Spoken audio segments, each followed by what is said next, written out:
So I'm just going to go ahead and say it. Kraven the Hunter was not a bad movie.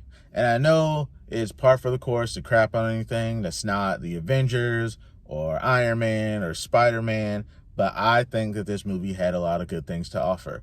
We got a lot of quality characters. We had good chemistry with the characters in the movie, amazing performances, but for some reason I don't understand. I think it's people don't have a good taste in their mouth about Sony, especially after the whole Spider-Man fiasco and how Venom wasn't really used to his full extent.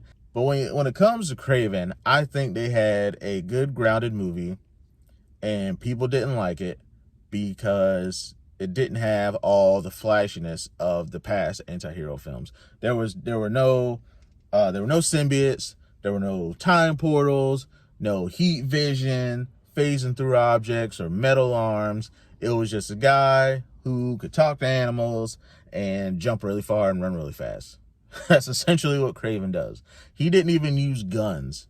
Like the closest thing he used to a gun was a crossbow, and you only saw him fire like one shot. Another thing people were dunking on was the CGI.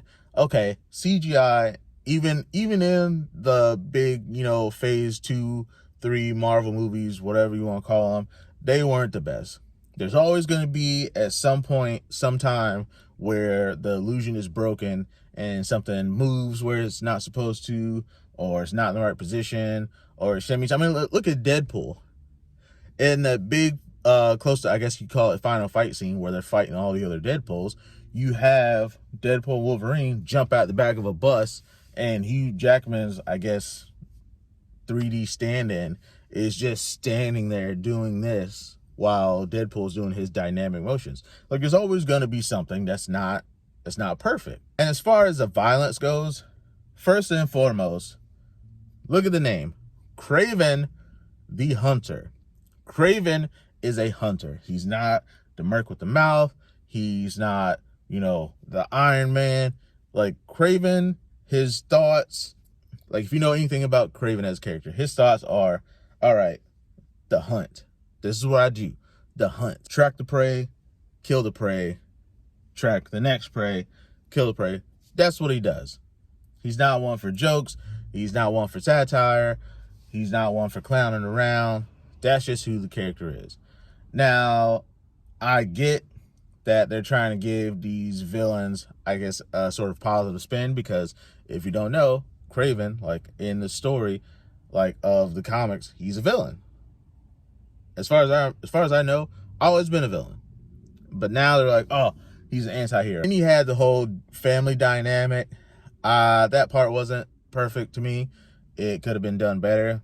I think that they showed a good amount of backstory, what led up to Kraven and how he is, and how all the family dynamic changed over time.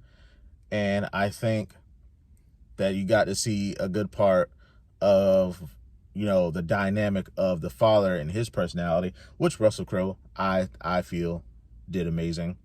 You got to see, I don't know if the word is duality, but you got to see both of his sides. Because on one side, he's like, oh yeah, I love my sons. My sons are amazing. I want my sons to be with me. I want my family to be together. And then on the other side, you got to see every time he was basically with his sons, he was like, oh yeah, you're trash. You're garbage. GG, get good, noob. Fix your life. And were there some things that I feel like should have been expanded more upon? Yeah, like the hitman who did the whole, I don't know if it was freezing time or if it was super speed.